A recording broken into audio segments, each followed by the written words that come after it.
Hi hello welcome to our channel secret chef. ఇవాళ సింపుల్గా chicken కర్రీని ఎలా చేసుకోవాలి ఏంటని చూద్దామండి. దానికోసం ముందుగా అల్లం వెల్లుల్లి పేస్ట్ని గ్రైండ్ చేసుకోవాలి. ఆ తర్వాత అదే జార్లోకి ఉల్లిపాయని కట్ చేసి వేసుకోవాలి. అలాగే 2 టమాటోస్ని కూడా 4 భాగాలుగా చేసి 5-6 పచ్చిమిర్చిని కూడా అందులో వేసుకొని మిక్సీకి పట్టుకోవాలి. అందులోనే కాస్త కొత్తిమీర కూడా వేసుకొని పేస్ట్ చేసేసుకోవాలి. మనం కర్రీలో వేసామంటే పక్కన తీసి పెట్టేస్తాం కదండి, అట్లాంటి వాళ్ళ కోసం ఇది బాగా యూజ్ అవుతుంది. ఆ తర్వాత స్టవ్ మీద ఒక కడాయి పెట్టుకొని అందులోకి ఆయిల్ వేసుకోవాలి.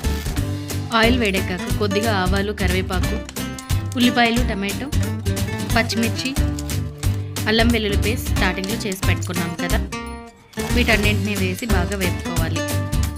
పచ్చివాసన పోయే వరకు వేపుకున్న తర్వాత మనం కడిగి పెట్టుకున్న చికెన్ని కూడా అందులో వేసుకొని కొద్దిగా ఉప్పు వేసుకొని బాగా కలియబెట్టుకోవాలి.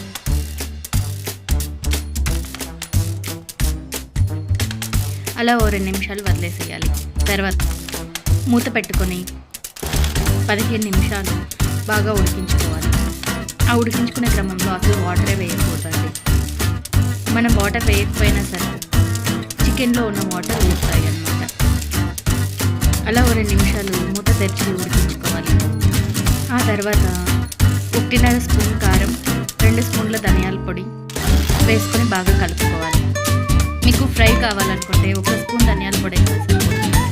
అలాగే పులుసు కావాలి అనేసి అనుకున్నారంటే టిఫిన్స్లోకి మనం 2 స్పూన్లు తప్పనిసరిగా ధనియాల పొడి వేయాలి.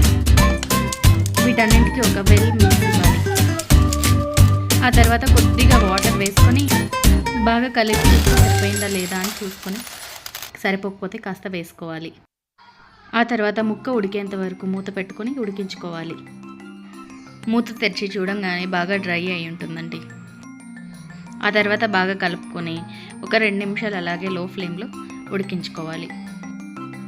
మీకు నచ్చితే చికెన్ మసాలా వేసుకోవచ్చు, లేకపోతే అలాగే కూడా ఆపేసేయచ్చండి.